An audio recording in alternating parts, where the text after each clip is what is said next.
petit sujet. Alors aujourd'hui, je vais partager avec vous une notion assez particulière. Alors, comme on sait, on a deux âmes. Comme on sait ou comme on ne sait pas, peut-être vous ne saviez pas, on a deux âmes. On a une âme divine et une âme animale. L'âme divine, c'est l'âme qui a envie de prier, qui a envie d'étudier, qui a envie de faire les mitzvot, de faire la Torah, etc., de se rapprocher de Dieu. L'âme animale, c'est l'âme qui a envie de manger, qui a envie de dormir, pas forcément qui a envie de faire des mauvaises choses, mais l'âme qui est naturelle, qui est humaine, qui est, on va dire, le corps physique. Voilà, le corps physique. Voilà.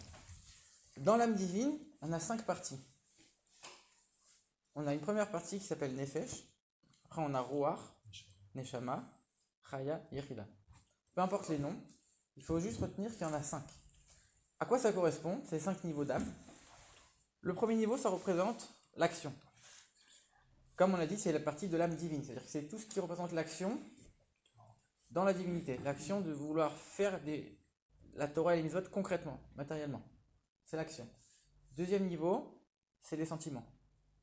L'amour de Dieu, la crainte de Dieu, toutes ces choses-là, le plaisir qu'on va ressentir, enfin toutes les émotions qu'on va ressentir dans le service de Dieu, dans la Torah et les mitzvot.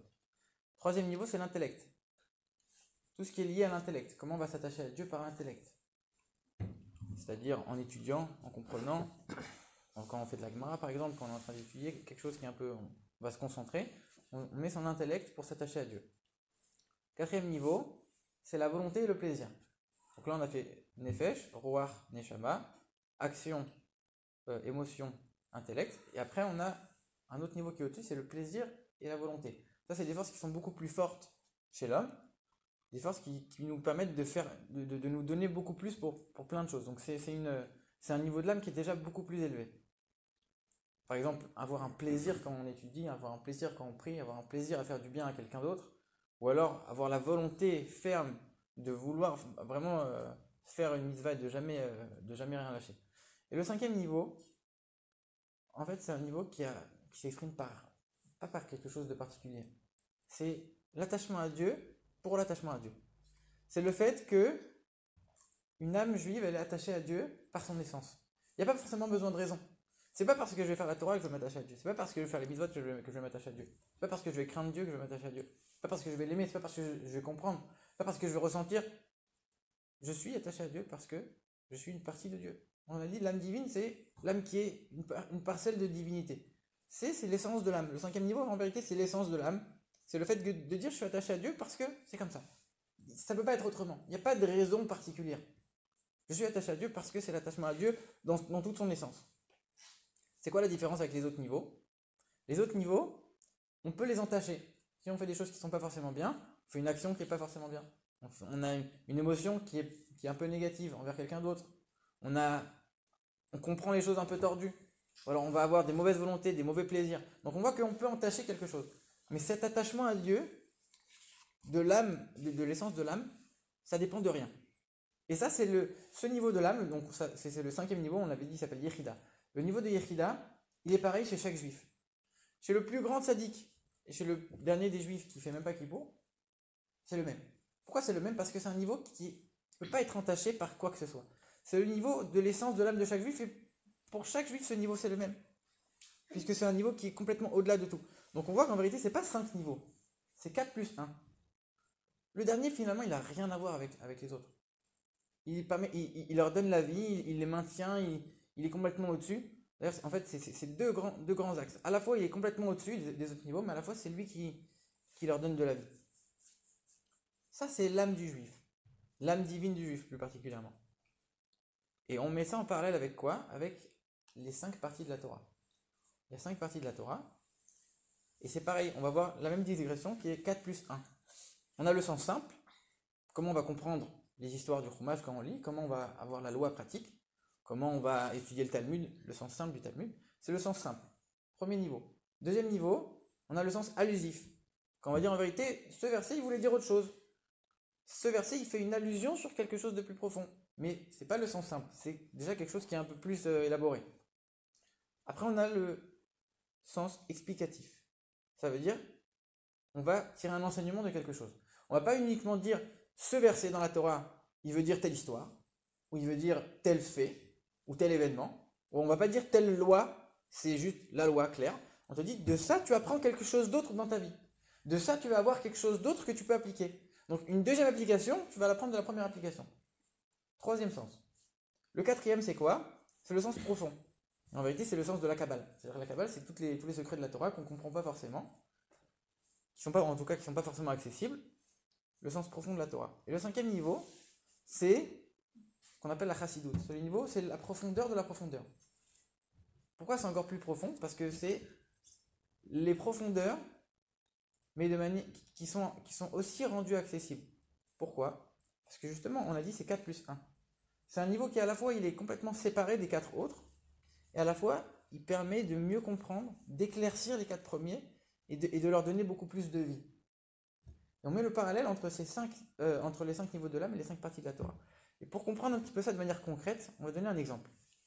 Le rabbi, il donne l'exemple de Modéani. Est-ce que chacun sait ce que c'est Modéani? Si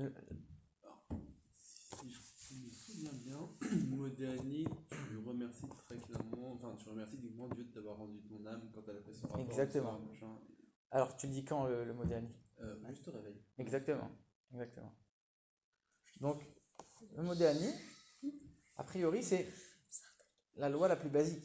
Le juif, il se réveille, première chose de la journée, Modéani. C'est la chose la plus évidente. On prend un exemple qui est simple, pour comprendre un petit peu. Donc, on a dit il y a 5 sens.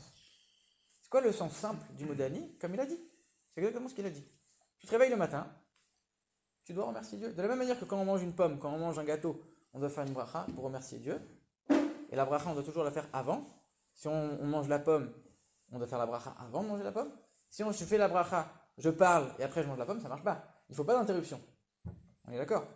C'est pour ça que dit on mange, on fait la bracha, tout de suite on mange. Ça c'est pareil. On se réveille, c'est un profit. En vérité, c'est le plus grand des profits, parce que grâce à ce profit, tu vas pouvoir profiter de tout pendant toute la journée. Donc le plus grand profit, c'est le fait que Dieu il t'a permis de te réveiller. Mais la bracha, tu ne peux pas la faire avant parce que tu dors. Donc comme tu ne peux pas la faire avant, tu la fais tout de suite, dès que tu te réveilles. Mais c'est pas une bracha. C'est juste une phrase, comme tu l'as dit, c'est une petite prière, c'est une phrase, mais c'est pas une bracha. Pourquoi on ne fait pas une bracha? Parce qu'on a encore les mains qui sont impures. On sait que quand on se réveille le matin, on doit faire un netilat yadayim. Donc comme on n'a pas encore fait netilat, on ne peut pas faire de bracha avec le nom de Dieu, etc. Donc on dit cette petite phrase. Parce que comme il n'y a pas le nom de Dieu, on peut la dire même si on n'a pas encore lavé les mains. Donc on a plusieurs aspects ici. Première chose, je dois remercier tout de suite. Parce que c'est un profit tout de suite. Deuxième chose, je ne peux pas faire de bracha parce que j'ai les mains impures. Alors qu'est-ce que tu fais? Tu fais Modéani tout de suite. On lave les mains. Et après, dans les brachot du matin, il y a une autre bracha qui reprend exactement le même contenu du Modéani, mais en plus long. Et là, il y a une bracha à la fin. C'est quoi? C'est Elokai Neshama Shenatata Biteora etc. Donc on va reprendre exactement le même contenu et on va rajouter une bracha à la fin. Ok, ça c'est le sens simple du Modéani. Pourquoi on fait Modéani? Comment on fait Modéani? Très simple. Deuxième sens du Modéani, c'est l'allusion. On a dit le deuxième sens, c'est le sens allusif. C'est quoi l'allusion? Ça veut dire quoi le sens allusif? Ça veut dire que, on explique que le sommeil, la Gemara dit que le sommeil c'est 1/60 de la mort. Quand on dort, on est inactif, le corps quelque part il est paralysé, la Gemara dit c'est 1/60 de la mort. De la même manière que c'est 1/60 de la mort, quand tu te réveilles, c'est 1/60 de résurrection des morts. Quelque part. Donc ça veut dire que le Modéani qu'on fait pour le réveil du matin, on dit quoi? Modéani lefanecha, melech hayy vekayam, je te suis reconnaissant, roi qui se tient pour toujours. Chez Chezarta binishmati, comme il a dit, que tu m'as rendu mon âme, bechemla, avec une grande grâce, tu m'as rendu mon âme, rabba mulatecha, grande est ta confiance. Pourquoi on dit grande est ta confiance? Et ça, c'est là où on dit que c'est une allusion. C'est quoi l'allusion?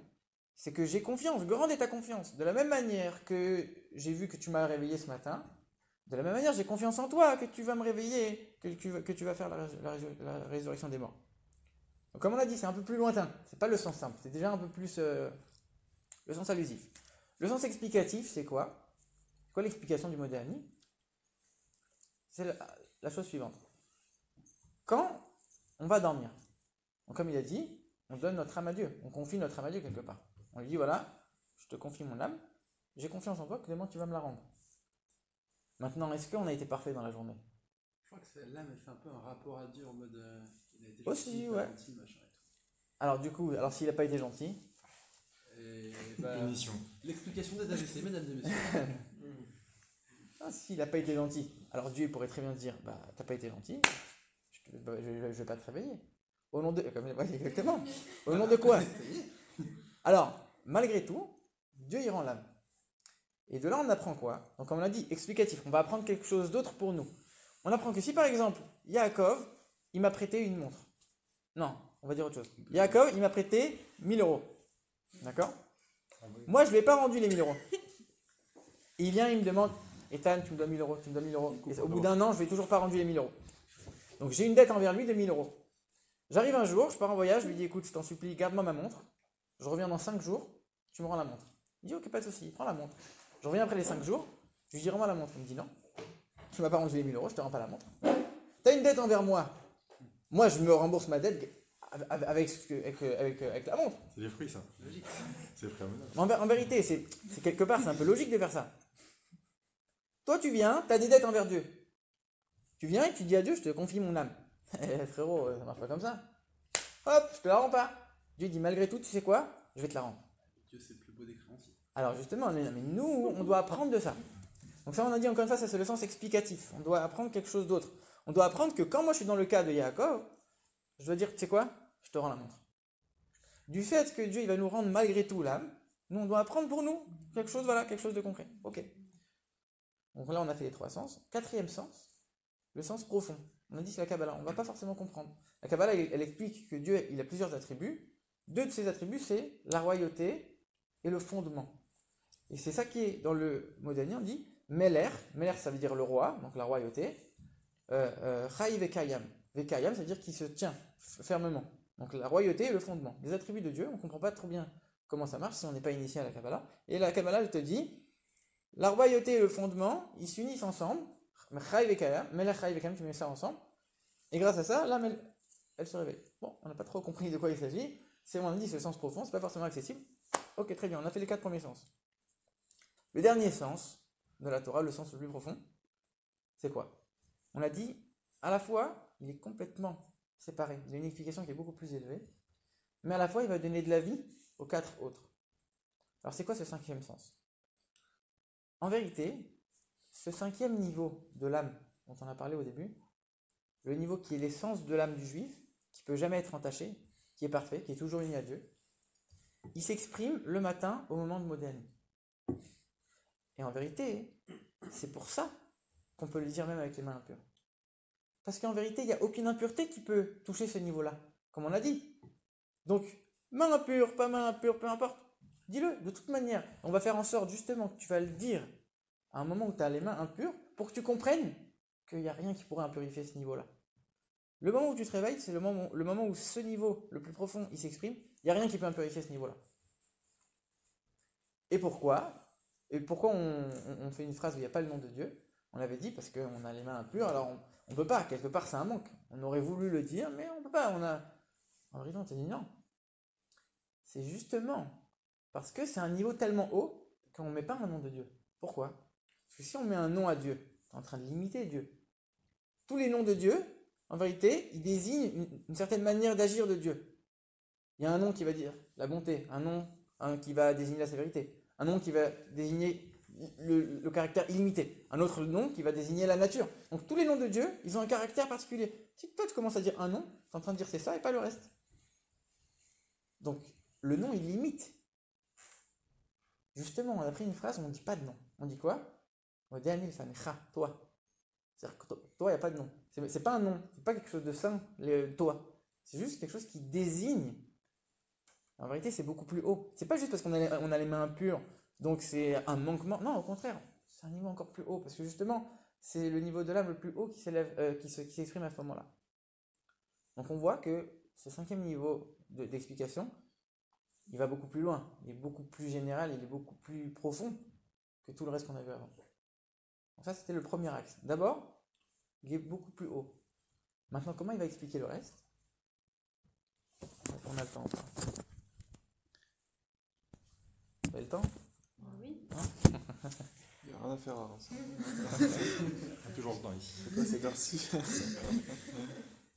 Alors en quoi maintenant cette explication, cette cinquième explication, qui est beaucoup plus forte, elle va donner de la vie aux 4 premières explications. La première explication, on va souligner quoi? Comme il a dit, c'est une phrase simple, tu m'as rendu mon âme. C'est quoi mon âme? C'est quoi mon âme? Pourquoi on souligne mon âme? En vérité, on explique que c'est mon âme juive. Sous-entendu quoi? Si tu m'avais rendu une âme qui n'est pas une âme juive, j'aurais pas remercié Dieu. Très étonnant. Très étonnant, comment on peut dire une chose pareille? La vie, c'est quelque chose qui a le plus de valeur au monde. Une vie juive, une vie non juive, une vie humaine, une vie animale, une vie, peu importe. La vie, c'est ce qu'il y a de plus précieux. Et toi, tu es en train de me dire maintenant, tu sais quoi, si j'avais pas eu ça, j'aurais même pas remercié. Parce que c'est pas une vie juive. Ça nécessite d'expliquer, c'est quand même difficilement acceptable.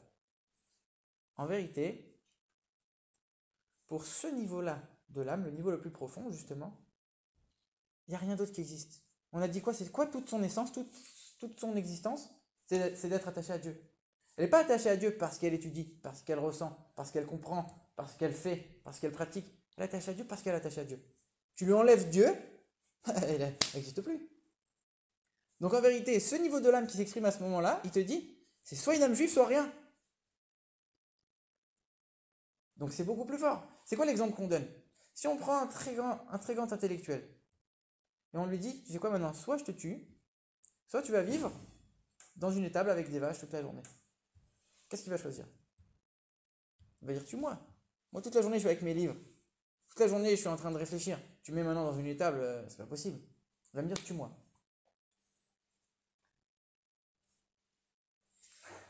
Ça choque les Peut-être pas tout le monde, mais... Ça choque les Rémois. En vérité, on va donner un autre exemple.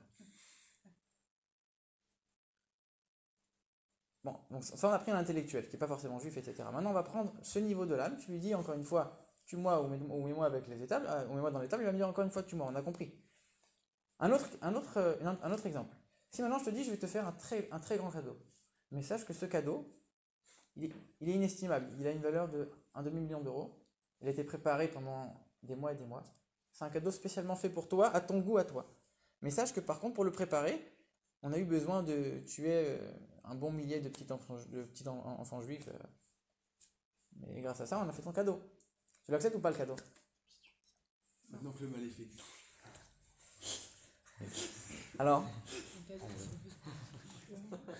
le cadeau, on l'accepte pas. Maintenant, il y a deux manières de voir les choses. Pareil, on va reprendre l'exemple de l'étable. Il y a deux manières de voir les choses. Soit tu refuses l'étable ou alors tu refuses le cadeau, mais tu dis, la vie dans l'étable, elle a quand même une valeur. Le cadeau, il a quand même une valeur. Si je le refuse, c'est pas parce qu'il a aucune valeur. Il a une valeur, mais il y a quelque chose qui est venu gâcher. Le cadeau, il avait une valeur, mais il y a un paramètre extérieur qui est venu gâcher le cadeau. Mais le cadeau en lui-même, je reconnais qu'il a une valeur. Pareil pour l'étable. La vie, ça a une valeur. Mais moi, je ne peux pas une vie comme ça, non. On reconnaît qu'il y a quand même une certaine valeur. Ce niveau-là de l'essence de l'âme, le niveau de Yechida, qui est le plus haut, il dit, moi, ce cadeau, il a zéro valeur. Comme si tu ne me donnais rien. Cette vie-là, elle vaut rien. Toute mon essence, c'est d'être attaché à Dieu. Tu me donnes ça, je veux voir. C'est pas possible. Donc c'est ça qu'on va souligner. Mon âme juive. On va remercier parce qu'on a une âme juive. Si on n'avait pas une âme juive, on n'aurait même pas remercié. Sous-entendu, ça c'est le niveau le plus profond de l'âme qui dit, je suis profondément attaché à Dieu. S'il n'y a pas de Dieu, il n'y a plus rien. J'existe même plus. J'ai même plus de raison d'être. Ça c'est le cinquième niveau de Yechida qui s'exprime dans le Modani. C'est pour ça que dans le Modani on dit Nishmati, mon âme à moi. Si je m'avais rendu une autre âme, j'aurais pas voulu. Ça c'était pour éclairer le sens simple. Donc on voit que ce n'est pas uniquement des mots qu'on récite qui ont un sens, ça a un sens beaucoup plus profond. Le sens allusif, on avait dit quoi? Ça fait allusion à la résurrection des morts. Quand on réfléchit, c'est un peu tiré par les cheveux. À quoi? Tu te réveilles le matin, alors, en plus, on voit quoi?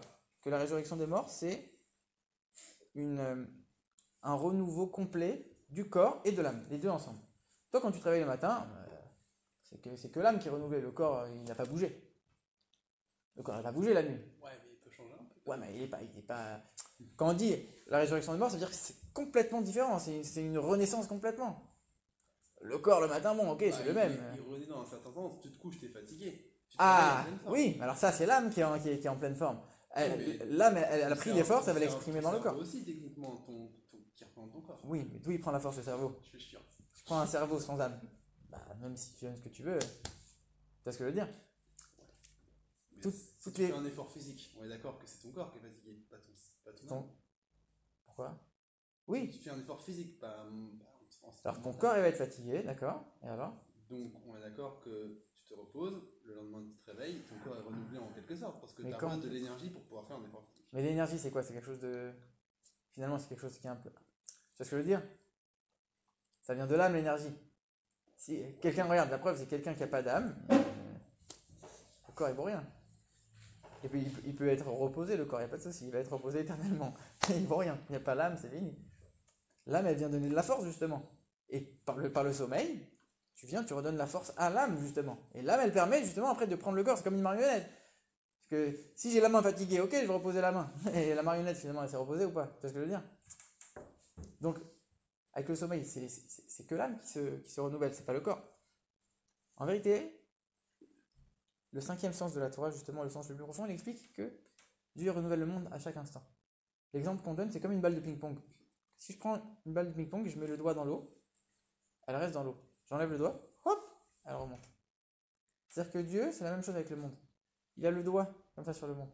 À chaque instant, chaque instant, chaque instant, chaque instant, chaque instant. C'est renouvelé complètement. Chaque instant, chaque fraction de seconde. Dieu, il arrête une seule seconde, fini. C'est pas juste que ça n'existe plus. Ce sera comme si ça avait jamais existé. Et donc à ce moment-là, si on réfléchit comme ça, le corps, il a oui été renouvelé. Chaque chose, en réalité, chaque seconde. Et si on dit, alors pourquoi on dit que le matin, c'est chaque seconde de la journée? Parce que le matin, nous, on le voit beaucoup plus clairement, comme il a dit, on se réveille, on était fatigué, on est bien, donc on le ressent plus. En vérité, c'est vrai pour tout, à chaque seconde, mais on va le dire spécifiquement pour le corps. Bon. Donc, grâce justement à ce sens profond de la Torah, on va comprendre aussi, encore une fois, cette allusion. On voit que c'est pas juste une allusion un peu de tir par les cheveux, c'est quelque chose qui est quand même beaucoup plus approprié. Le troisième sens, on avait dit, c'était il me doit la montre, est-ce qu'il me la rend, il me la rend pas? Finalement, la logique humaine, elle te dit oui, tu gardes la montre. Il ne mérite pas que tu lui rendes. Mais là, on te dit non, tu dois savoir que tu dois lui rendre. Pourquoi? Parce qu'il faut savoir que les mitzvot, c'est pas quelque chose qui dépend de notre logique, c'est quelque chose c'est une logique qui est complètement supérieure à nous. Si Dieu, on dit que Dieu, on va essayer de comprendre tout ce que Dieu y fait, alors c'est-à-dire que Dieu, il n'est pas infini. Si toi qui es fini, tu peux tout comprendre Dieu, c'est-à-dire que c'est pas un si grand Dieu. La preuve, c'est quoi? La preuve que c'est un si grand Dieu, et qui est complètement infini, la logique, ça aurait voulu qu'on comprenne rien. Dieu, il est infini, nous, on est fini. On aurait dû rien comprendre. Dieu, il est gentil, il a fait en sorte qu'on va comprendre certaines choses. Mais, de manière générale, on aurait dû rien comprendre. Donc lui, il va nous dire, voilà, tu dois rendre la montre. On n'aurait peut-être pas forcément compris, mais on doit le rendre. Encore une fois, une vision beaucoup plus globale. Et la vision de la Kabbalah, on avait dit, c'était l'attribut de royauté et l'attribut de fondement. En vérité, ces deux attributs représentent quoi? Ils représentent l'aspect de Dieu qui est illimité, l'aspect de Dieu qui pénètre la nature. Et on va unir complètement ces deux niveaux-là de Dieu. Ça veut dire, comment donner un exemple?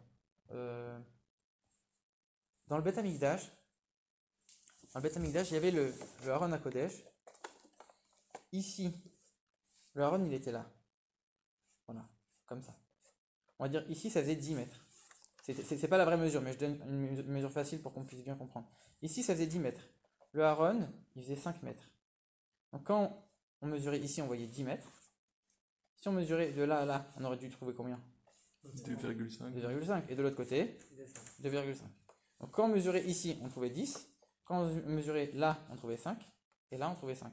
Et là, on trouvait 10. Hyper bizarre. C'est-à-dire, ça veut dire quoi? Ça veut dire que il avait une place, mais il prenait pas de place. Il était là, mais il n'était pas là. Il y avait l'union du fini et de l'infini, du limité et de l'illimité. C'est-à-dire qu'en vérité, c'est ça qu'on te dit dans le moderne. Pour pouvoir rendre une âme juive, j'ai besoin d'unir ces deux niveaux-là qui sont complètement impossibles à lier en vérité. Et ça, tu le fais comment? Uniquement grâce à l'essence de Dieu. Parce que l'essence de Dieu, elle est complètement au-dessus de tout. Elle est ni finie, ni infinie, ni elle rentre dans ces considérations-là. Elle est complètement au-dessus des deux niveaux. Et donc, elle peut complètement les unir. Et c'est justement, ça rejoint le fait que, comme on dit, c'est l'essence de l'âme qui s'exprime à ce moment-là. Et l'essence de l'âme, elle est liée à quoi? À l'essence de Dieu. Donc, le niveau le plus haut de ton âme, le matin, il s'exprime grâce au fait que le niveau le plus haut de Dieu, lui aussi, il s'est exprimé à ce moment-là. Donc encore une fois, grâce à l'essence de la Torah, à la partie la plus profonde, on a pu comprendre les 5 autres explications de manière beaucoup plus profonde, beaucoup plus claire, et beaucoup plus... voilà, beaucoup plus...